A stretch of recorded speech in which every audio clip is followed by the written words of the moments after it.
Bueno, mis hermanos, un saludo, Dios les bendiga, espero que se encuentren bien. El día de hoy vamos a transmitir por medio de este medio, por medio de YouTube, de Facebook, este pequeño estudio, ya que por motivos secundarios no pudimos reunirnos como lo hemos hecho regularmente, motivos que no estuvieron a nuestro alcance. Pero bueno, ya primeramente Dios, la próxima semana seguiremos normalmente reuniéndonos como siempre. Seguimos orando por las necesidades, por cada uno de nuestros hermanos, por las peticiones, y sigamos pidiéndole al Señor misericordia. Amén. Bueno, el día de hoy quiero dar un pequeño mensaje, hermanos, un pequeño estudio, predica, ¿verdad? Y el tema de hoy, o este tema de este pequeño estudio, como título es, ¿cómo manejamos las pruebas que vienen a la vida de nosotros? ¿Cómo manejamos las aflicciones o cómo manejamos los sufrimientos que son inevitables que atravesamos en nuestra vida cristiana? Porque una cosa que debemos de entender, hermanos, es que los sufrimientos, las aflicciones, las pruebas que vienen a la vida de nosotros, teológicamente, bíblicamente, son inevitables que un cristiano las pueda sufrir. Amén. Es inevitable que nos enfrentemos o que nos encontremos con pruebas, con sufrimientos y aflicciones. El texto base que vamos a usar el día de hoy está en la primera carta del apóstol Pedro, capítulo 4, del verso 12 al 14, donde el apóstol Pedro le habla a hermanos que están en la dispersión, le habla a hermanos que en el momento donde él les escribe la carta están pasando persecuciones. Ese es el contexto como el apóstol Pedro le habla a estos hermanos, están pasando tribulación, están pasando aflicciones. El apóstol Pablo le escribe a estos destinatarios para que no se sorprendan por las pruebas que están viviendo, ya que las pruebas, las tribulaciones, las aflicciones, pues realmente, hermanos, son parte de nuestro caminar con Cristo. Les dice en Primera de Pedro, capítulo 4, del verso 12 al 14, dice: amados, no os sorprendáis del fuego de prueba que os ha sobrevenido. Mire cómo dice, como si alguna cosa extraña os aconteciese. Fíjese, como si alguna cosa extraña os aconteciese, sino gozaos por cuanto sois participantes de los padecimientos de Cristo, para que también en la revelación de su gloria gocéis con alegría. Si sois vituperados por el nombre de Cristo, sois bienaventurados, porque el glorioso Espíritu reposa sobre vosotros.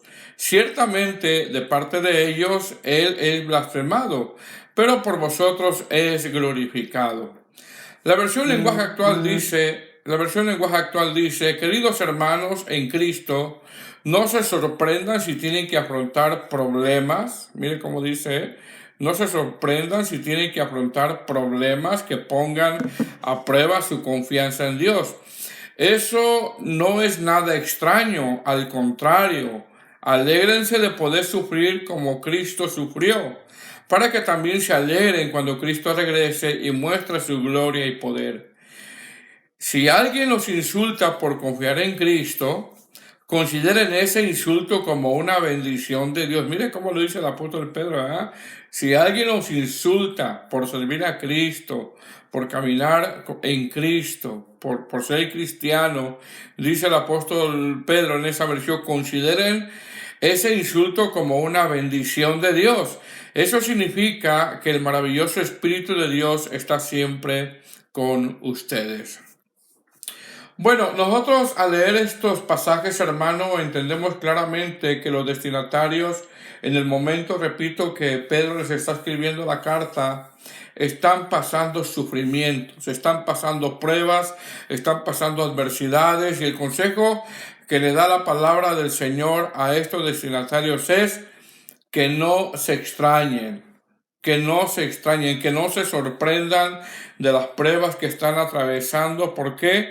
Porque en el caminar en Cristo, amados hermanos, es inevitable que las pruebas lleguen a la vida de nosotros, ya que las pruebas, hermanos, Dios las usa como una herramienta, podemos decirlo de esa manera, para purificar nuestra vida, para saber en quién estamos confiando. Fíjese que el texto no dice, no te preguntes por qué yo o por qué me está pasando esto. No dice así. O por qué esto me sucede a mí. No, no dice así. El texto dice que no te extrañe, que no te sorprenda, ¿verdad? Repito, ¿por qué? Porque las pruebas realmente son parte de la vida de un cristiano. Lo otro que dice el apóstol Pedro es que ese sufrimiento, esa adversidad, dice, considérenla como una prueba de que tu confianza en Dios está creciendo, así de que alégrate. Con esto vemos, hermanos, que los sufrimientos, las adversidades, las pruebas, Dios las permite con el propósito de que nuestra confianza en Él crezca, nuestra fe en Él crezca. Ahora, con esto, ¿qué está diciendo el apóstol Pedro? Bueno, lo que está diciendo es que las pruebas, las adversidades que vive un cristiano, algo que tenemos que tener bien claro, hermanos, las pruebas, las adversidades son inevitables, las vamos a tener que enfrentar. Tarde que temprano, todo cristiano nacido de nuevo va a ser inevitable que enfrente adversidades, que enfrente pruebas. Más sin embargo, el apóstol Pedro está exponiendo que ante esas pruebas y adversidades, los destinatarios tengan una buena reacción, que glorifiquen a Dios, que sepan que su confianza está puesta a prueba. Por lo tanto, toda prueba que atraviesa un cristiano debemos de tener bien claro que es para un bien espiritual. Ahora, una vez que entendemos que no nos debe de extrañar, porque claramente así es, hermanos, no nos tiene que extrañar, no nos tiene que sorprender las pruebas que se nos avecinan, las pruebas que vivimos, las pruebas que pasaste, las pruebas que estás pasando o las pruebas que posiblemente más adelante vas a atravesar. Entonces, una vez que entendemos que no nos debe de extrañar ni nos debe de sorprender que las pruebas, que las adversidades, que las situaciones difíciles que vamos a vivir son inevitables, con esto vemos que cuando viene una prueba a nuestra vida, esa prueba saca a la luz nuestra condición espiritual. Esa prueba, esa adversidad saca a la luz realmente en dónde estamos parados. Esa prueba, esa adversidad saca a la luz realmente qué tanto hemos crecido en confianza en Dios. Realmente las pruebas, hermanos, las adversidades tienen ese propósito. Dios las permite con ese propósito. ¿Cuál? Sacar a la luz nuestra condición espiritual, ¿verdad? ¿Qué reacción vamos nosotros a tomar en medio de la prueba? Si vamos a glorificar a Dios o si nos vamos a quejar, si nos vamos a acercar a Dios o si nos vamos a alejar. Ejemplo, cuando Job perdió, por ejemplo, su hacienda constaba de 7,000 ovejas. Me imagino que, bueno, no me imagino, ¿verdad? Más bien no es fácil perder todo ese ganado, ¿verdad? Cuando Job perdió 7,000 ovejas, 1,000 camellos, 500 asnas, muchísimos criados, sus hijos e hijas, y más adelante pierde su salud, la respuesta de Job fue: desnudo salí del vientre de mi madre y desnudo volveré allá. Jehová dio, Jehová quitó, sea el nombre de Jehová bendito. ¿Qué estaba diciendo Job con esa respuesta? Porque quiero que sepa, hermanos, repito, que no es fácil perder en un solo día 7,000 ovejas, 1,000 camellos, 500 asnas, muchísimos criados, sus hijos e hijas, y más adelante su salud. No es fácil, hermano, no es fácil digerir ese tipo de pruebas, pero sobre todo, hermano, la respuesta que está dando Job está glorificando a Dios. ¿Qué está haciendo Job, hermano, en esa respuesta? Bueno, Job, en esa respuesta ante una tragedia, porque realmente cuando nosotros analizamos detenidamente los sucesos que vivió Job, las pruebas que vivió Job, realmente es una tragedia lo que él está viviendo. Cuando él, hermano, está viviendo esa tragedia, nosotros vemos a Job que él está glorificando a Dios. La respuesta de Job ante esa tragedia no es quejarse, no es culpar a Dios. La respuesta de Job no es culpar a la gente, no, sino que glorificó a Dios.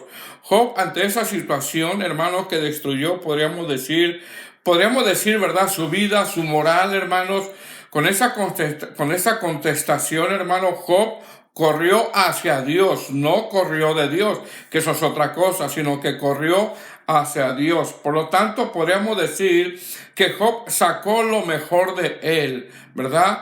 O más bien, esa prueba sacó la espiritualidad de Job. Job tuvo una buena reacción ante esa prueba. Job corrió hacia Dios. Job glorificó a Dios. Job conocía los atributos de Dios. ¿Qué nos enseña esto? Esto nos enseña que ante una prueba, hermano, ante una dificultad, ante una adversidad, hermano, ante un sufrimiento, lo que un cristiano tiene que hacer es correr hacia Dios, glorificar hacia Dios, acercarse hacia Dios. Ahora, mientras que Job, hermano, corrió hacia Dios, la pregunta es, ¿qué hizo su esposa de Job?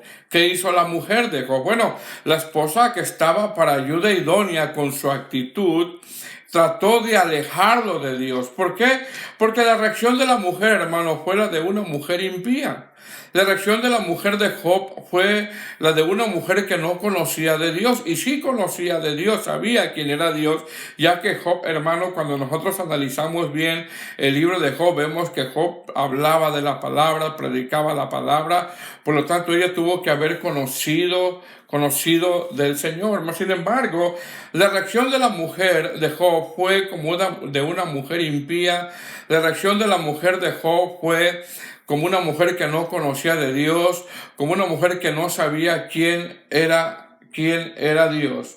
Entonces, ¿qué vemos con el ejemplo de Job? Bueno, el ejemplo de Job, hermano, vemos que en medio de esa tragedia, mientras que Job corre hacia Dios, mientras que Job glorifica a Dios, la mujer corre de Dios. La mujer se aleja de Dios. Y no solamente ella, hermanos, esta mujer se aleja de Dios, sino que quiere que su esposo también se aleje de Dios cuando le dice que maldiga a Dios y que se muera. ¿Qué nos enseña esto? Repito, esto nos enseña que si estás en una prueba difícil, estás en una adversidad o la enfermedad se ha prolongado, estás en un momento duro, un cristiano, hermano, tiene que correr hacia Dios, no correr de Dios.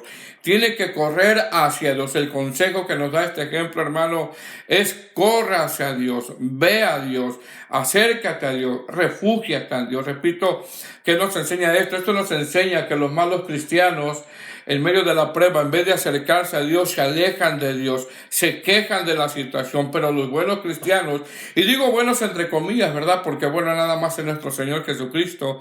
Vamos a decir los cristianos maduros, ¿verdad? En momentos de una prueba, corren a Dios en medio del dolor y del sufrimiento.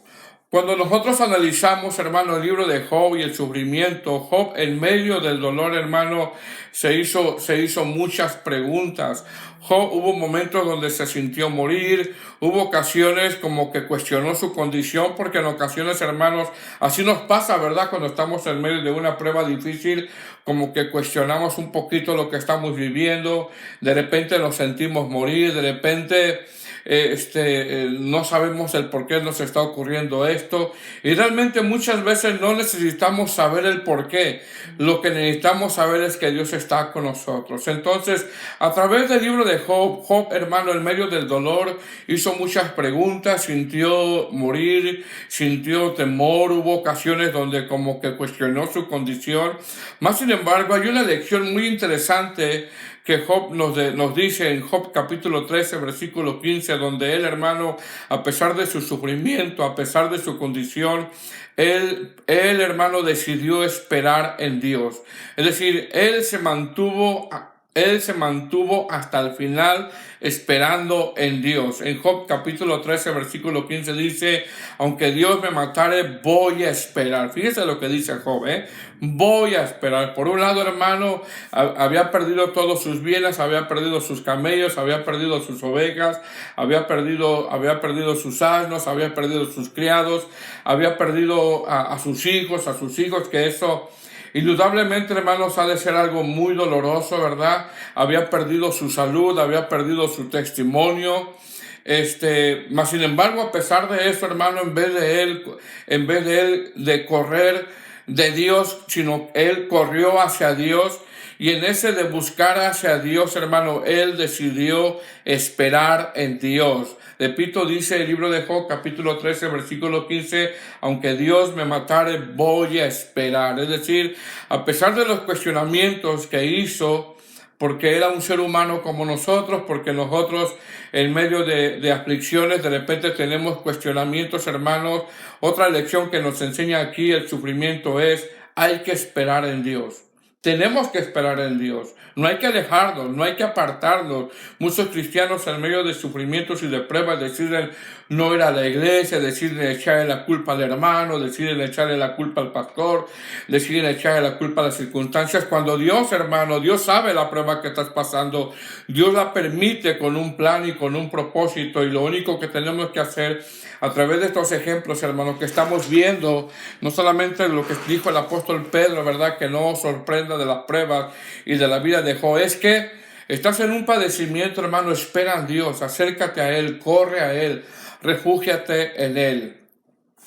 Otro ejemplo claro que tenemos hermanos, es cuando Israel sale de Egipto, más bien cuando el Señor saca a Israel de Egipto con portentosos milagros, que dentro de la teología, hermanos, ahí se le llaman milagros como casos únicos, donde este pueblo experimentó milagros sorprendentes, milagros, hermanos, que ya no se volvieron a ver. Dios los introduce a este pueblo en el desierto con un propósito, es decir, primero el Señor, hermano, saca a este pueblo ve la mano de Dios, este pueblo ve los milagros, y más adelante vemos que el Señor los mete a un desierto. Mas sin embargo, este pueblo no se dio cuenta que Dios estaba con ellos también en el desierto, pero había un propósito por el cual, hermano, Dios los iba a introducir a ese desierto. ¿Cuál era el propósito? Bueno, el propósito era para que ellos comprobaban lo que había en sus corazones. No es que Dios no sabía, Dios ya sabía la reacción que ellos iban a tener en medio del desierto, en medio de la prueba, en medio de la sequía. Dios lo sabe todo, mas sin embargo, muchas veces, hermanos, nosotros no sabemos cómo vamos a reaccionar. La palabra del Señor dice que engañoso es el corazón. Entonces, ¿cuál es el propósito por el cual, hermano, Dios permite que ellos entraran a un desierto? Bueno, el propósito era de que ellos tendrían que darse cuenta si de verdad estaban amando al Señor. Ellos tendrían que darse cuenta de la condición espiritual en la que se encontraban. Ellos tenían que darse cuenta, a pesar de los milagros portentosos, cómo estaba el corazón de ellos. En Deuteronomio capítulo 8, versículo 2 dice: y te acordarás de todo el camino por donde te ha traído Jehová tu Dios, dice, para afligirte, para probarte, para saber lo que había en tu corazón, si habías de guardar o no sus mandamientos. Y te afligió y te hizo tener hambre.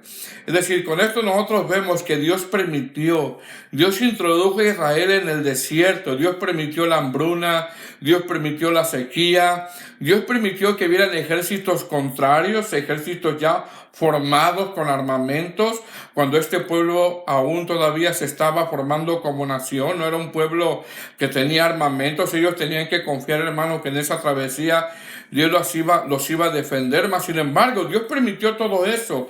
Permitió la hambruna, permitió la sequía, permitió, hermanos, permitió el hambre, ¿verdad? La sequía permitió que ellos vieran ejércitos contrarios. ¿Para qué? Para probarlos, para ver su reacción, para ver si de verdad confiaban en Dios, para ver si se alejaban de Dios o se acercaban a Dios, para ver si querían correr de regreso a Egipto o querían seguir perseverando con el Señor. Bueno, ¿cuál fue la reacción de este pueblo? Todos lo sabemos. Querían regresar a Egipto.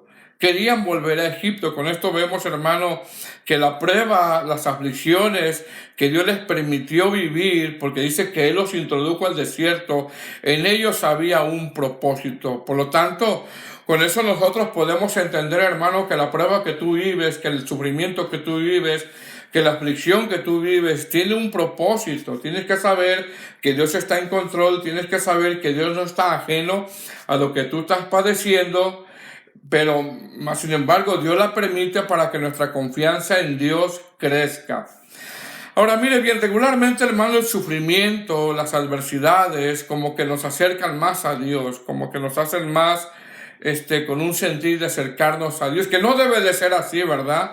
Porque la oración, el clamor, la búsqueda tiene que ser de todos los días, tiene que ser constante, ya que muchas veces se nos olvida que somos débiles y que somos pasajeros en este mundo. Más sin embargo, regularmente el sufrimiento, las adversidades como que nos acercan más a Dios, como que oramos más, como que clamamos más, como que meditamos más, como que nos examinamos más.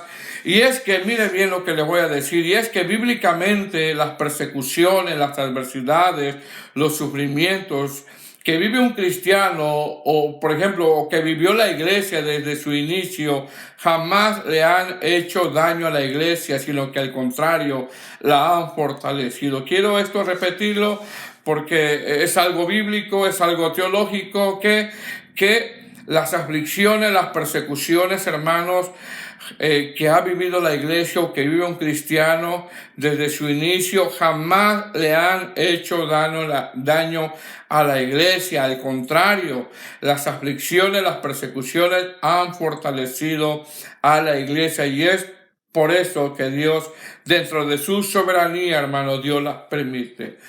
Pregunta, bíblicamente, ¿qué fortalece más a la iglesia cuando hablamos de las aflicciones?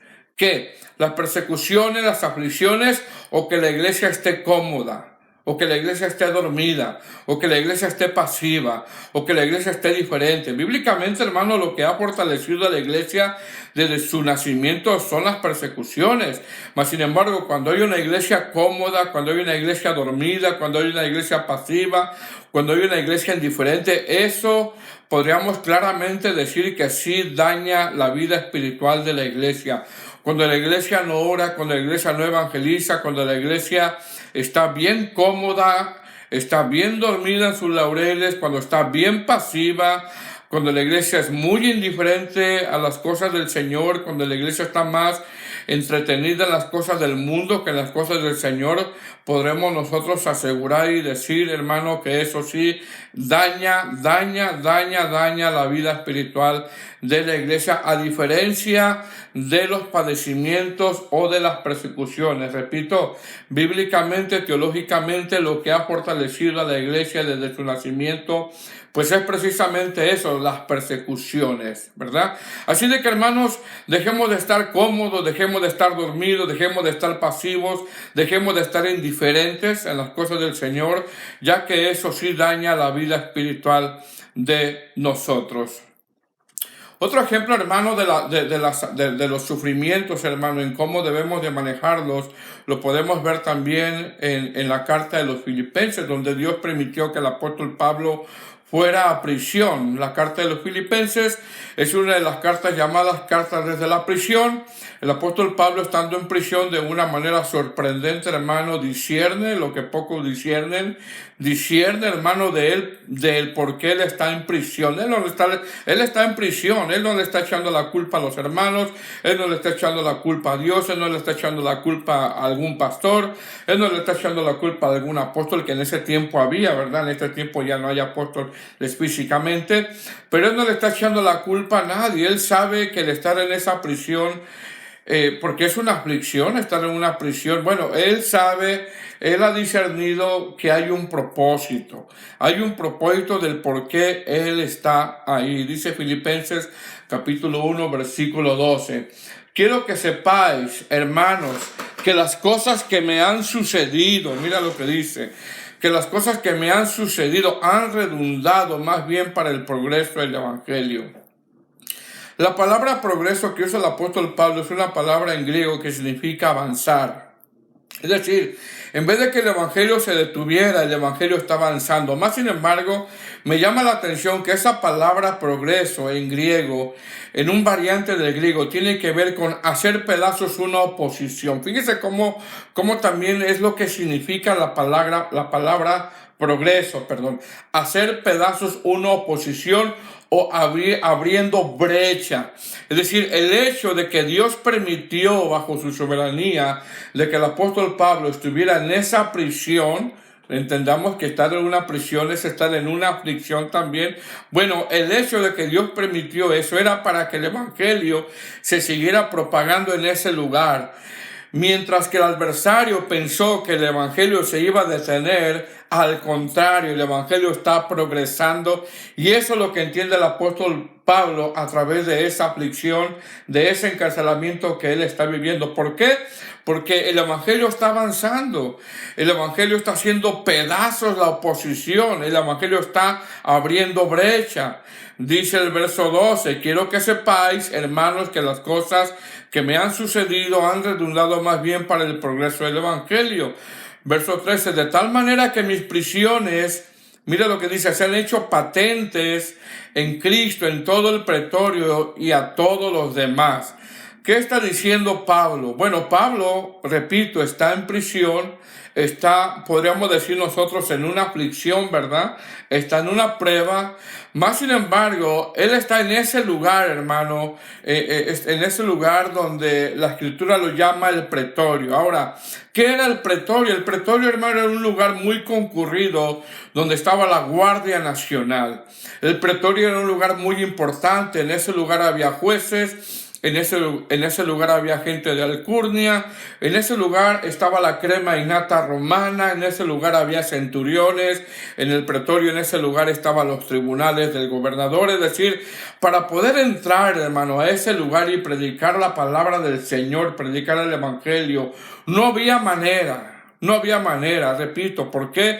Porque en ese lugar, lo que es el pretorio, había jueces, estaba la gente de alcurnia, estaba la crema innata romana, ¿verdad? Había centuriones, y para ser centurión era gente preparada, estaban los tribunales, estaba el gobernador, ¿verdad? Entonces era imposible que alguien pudiera entrar para predicar en ese lugar, porque al último, hermano, toda esta gente que les acabo de nombrar son almas que necesitaban escuchar el Evangelio. Bueno, Dios, dentro de su soberanía, permite que el apóstol Pablo llegue a ese lugar, y sabemos que el apóstol Pablo, si algo tenía, era un tremendo evangelista. Era alguien, hermano, que no podía quedarse callado, tanto que él mismo dice en el verso 13, de tal manera que mis prisiones se han hecho patentes en Cristo, dice, en todo el pretorio, en todo el pretorio y a todos los demás. Es decir, la gente que estaba en ese lugar de eminencia, los jueces, los centuriones, la gente que estaba en tribunales, gobernadores, seguramente escucharon el Evangelio por la boca del apóstol Pablo, y no nada más ellos, sino que también el mismo mensaje, como algunos comentaristas exponen, algunos historiadores exponen, se propagó tanto el Evangelio porque dice, y todo lo demás. Algunos interpretan que está hablando de las familias de estas gentes, hermanos, donde el Evangelio llegó hasta los rincones más escondidos de las casas de este tipo de personas. ¿Qué vemos aquí? Vemos que Dios, dentro de su soberanía, usa el encarcelamiento del apóstol Pablo, usa esa aflicción para que el Evangelio progresara, para que el Evangelio llegara a ese lugar donde era difícil que se predicara. Repito, porque al último esas eran almas que necesitaban el Evangelio. Por eso hemos venido mencionando, amados hermanos, que el estar pasivo, que el estar dormido, que el estar indiferente a las cosas del Señor, eso sí daña a la iglesia del Señor. Eso sí causa un daño a la iglesia del Señor. Y no las persecuciones, sino los sufrimientos, sino los padecimientos, sino que Dios los usa como un medio de purificación. Entonces, cuando nosotros vemos lo que está diciendo el apóstol Pablo, cuando dice, de tal manera que mis prisiones se han hecho patentes en Cristo, en todo el pretorio y todo lo demás, podemos ver claramente que Dios, dentro de su soberanía, usa esa aflicción que está viviendo Pablo, usa el encarcelamiento del apóstol Pablo para que el Evangelio llegara a ese lugar donde era difícil que se predicara, porque al último, repito, eran almas que necesitaban escuchar el Evangelio. Dios usó la aflicción del encarcelamiento del apóstol Pablo para que el Evangelio pudiera llegar a esa gente, y eso Pablo lo entendió claramente, lo entendió claramente. ¿Qué vemos aquí entonces con esto? Vemos que el sufrimiento, hermano, el padecimiento no nos debe de ser algo extraño, no nos debe de sorprender cuando atravesamos adversidades, ya que todas estas aflicciones tienen un propósito. Dios, hermanos, es un Dios soberano. A Él no se le escapa nada, a Él no le sorprende nada, a Él no le toma por sorpresa nada, Él lo sabe todo. Un puritano, hermano, decía, en base a los sufrimientos, decía, si Cristo, que es el Dios encarnado, estuvo en la cruz sufriendo, eso significa que Él no se aleja de nosotros cuando sufrimos. Él está cerca. Y así debemos de entenderlo nosotros. ¿Por qué? Porque nuestro Señor Jesucristo, hermano, fue varón de dolores. Si alguien experimentó dolor, si alguien experimentó quebranto, si alguien experimentó sufrimiento, pues fue nuestro Señor Jesucristo. Isaías declara que nuestro Señor Jesucristo fue varón de dolores y fue alguien que fue experimentado en quebranto. Entonces, ¿qué está diciendo el apóstol Pedro, hermano, en su primera carta, capítulo 4? Bueno, lo que está diciendo es que no nos debe de extrañar que pasemos sufrimientos, no nos debe de extrañar que pasemos pruebas, no nos debe de extrañar que pasemos aflicciones, ya que ellas mismas manifiestan en qué condición espiritual estamos. Ellas nos muestran cómo estamos nosotros espiritualmente. ¿Cómo estamos nosotros espiritualmente? Ahora, una pregunta, ¿qué sufrimiento has pasado, hermano? ¿Cómo has salido? Podemos nosotros concluir que ha sido Dios. Ha sido Dios el que nos ha sacado adelante. Ha sido Dios el que nos ha dado la victoria. Ha sido el Señor, hermano, el que ha permitido procesos, sufrimientos con un propósito. Todas tienen un propósito y eso lo tenemos que tener bien claro. Aquí la enseñanza es: ¿qué reacción vamos a tomar? ¿Qué reacción vamos a tener? Entendiendo ahora, hermanos, que Dios las permite los sufrimientos y los padecimientos con un propósito. Entendiendo que Dios lo sabe todo. Ahora la pregunta es, ¿qué reacción nosotros vamos a tomar? ¿Vamos a reaccionar como Job o vamos a reaccionar como la mujer de Job? ¿Vamos a correr a Dios o vamos a correr de Dios? Porque quiero que sepa, repito, ¿verdad? Quiero ser enfático en esto. Quiero que sepa que hay cristianos que cuando pasan padecimientos o sufrimientos, lo que hacen es que corren a Dios, corren hacia Dios, se refugian en Dios, ¿verdad? Pero hay otros que corren de Dios, se alejan de Dios, deciden ya no ir a la iglesia, deciden apartarse, deciden echarle la culpa al hermano, repito, deciden echarle la culpa a las circunstancias, cuando Dios es un Dios soberano y permite todas esas circunstancias con un plan y con un propósito. Entonces, ¿qué está diciendo Pedro? Está diciendo, no se sorprendan del juego de prueba, hermano, no nos tiene que sorprender las pruebas que vivimos, todas tienen un plan, todas están trazadas por un plan divino, en todas ellas Dios tiene control. Dice, amados, no os sorprendáis del juego de prueba que os ha sobrevenido como si alguna cosa extraña os aconteciese. Es decir, repito, Pedro le dice que no se sorprendan de las pruebas, ya que son parte de la vida cristiana. Las pruebas, hermanos, que vivimos son parte de nuestra vida cristiana y no nos debe de causar algo extraño. La frase juego de prueba que usa el apóstol Pedro, esa frase, él está citando Proverbios capítulo 27, versículo 21, cuando dice de crisol prueba la plata y la hornaza el oro. La prueba, hermano, que aquí se traduce como fuego, ¿verdad?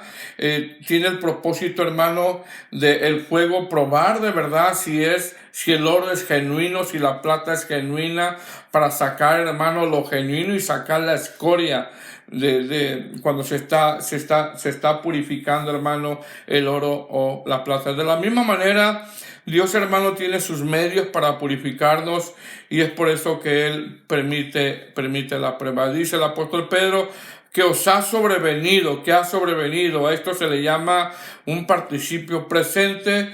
Es decir, con esto podemos ver que para ellos, hermano, esas pruebas que estaban viviendo eran una realidad, lo que estaban pasando. Por lo tanto, las hubo, las hay y las habrán. Eso lo tenemos que tener nosotros bien claro, hermano. Las pruebas, las adversidades, los sufrimientos, las hubo en la iglesia primitiva, las hay en este momento, hermanos, y las habrán, pero más sin embargo, a través de la escritura, Dios quiere que sepamos, hermanos, en quién estamos confiando y que todas esas pruebas tienen un propósito. Dice el verso 13, sino gozaos por cuanto sois participantes de los padecimientos de Cristo, para que también en la revelación de su gloria gocéis con gran alegría. Es decir, Pedro está diciendo que como las pruebas son inevitables, Es mejor que las enfrentemos con gozo, sabiendo que Dios lo sabe todo. Dios, hermano, sabe todo lo que estamos viviendo. A Dios nada le toma por sorpresa. Él sabe lo que estamos nosotros padeciendo. Entonces, ¿cuál es la enseñanza del día de hoy o qué nos deja este pequeño estudio? Bueno, lo que nos deja este pequeño estudio, hermano, es cómo yo estoy reaccionando ante las pruebas, ante los sufrimientos, o cómo las estoy yo enfrentando. Estoy glorificando a Dios, hermano, estoy exaltando a Dios, estoy corriendo hacia Dios, me estoy refugiando en Dios, o me estoy alejando, o me estoy quejando, o le estoy echando la culpa a todos, a las circunstancias, a lo que me sucede.